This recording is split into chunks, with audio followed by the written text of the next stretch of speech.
உங்கள் தந்திவன் தொலைக்காட்சியில் சாணக்கிய தந்திரம் தினமும் இரவு 8 மணிக்கு காண தவறாதீர்கள்.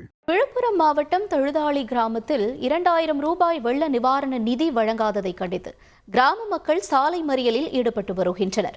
இதுகுறித்த கூடுதல் தகவல்களை செய்தியாளர் கோபிநாத் வழங்க கேட்போம். கோபிநாத், வணக்கம். சாலை மறியலில் ஈடுபட்டிருக்க உங்களுடைய கோரிக்கைகள் என்ன? புயல் மற்றும் கனமழை காரணமாக விழுப்புரம் மாவட்டத்தில் பெரும்பாலான பகுதிகள் கடுமையாக பாதிக்கப்பட்டது.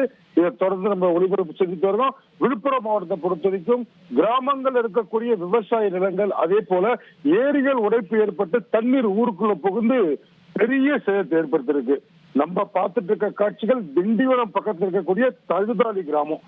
இந்த கிராம மக்கள் தாங்கள் வெள்ளத்தாலும் மழையாலும் கடுமையாக பாதிக்கப்பட்டதாகவும், தங்களுக்கான நிவாரணத் தொகை, அரசு அறிவித்த நிவாரணத் தொகை, பாதிக்கப்பட்டவர்களுக்காக அரசு அறிவித்த நிவாரணத் தொகை 2000 தங்களுக்கு வழங்கல அப்படின்ற குற்றம் சாட்டி தற்போது மயிலம் புதுச்சேரி தேசிய நெடுஞ்சாலை பகுதியில் தற்போது சாலை மறியலில் ஈடுபட்டிருக்காங்க.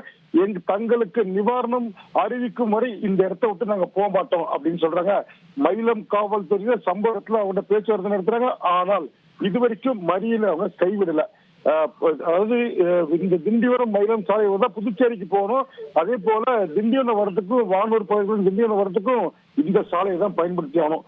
தொடர்ந்து பெண்கள், பொதுமக்கள் அனைவருமே இந்த சாலை மறியலில் ஈடுபட்டிருக்காங்க.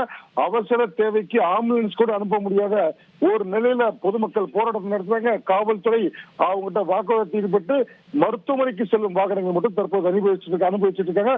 தொடர்ந்து பொதுமக்கள் தேசிய நெடுஞ்சாலை முற்றுகையிட்டு சாலை மறியல் நடத்திட்டு இருக்க காட்சி தான் நம்ம பார்த்துட்டு இருக்கோம். விவரங்களுக்கு நன்றி கோபிநாத்.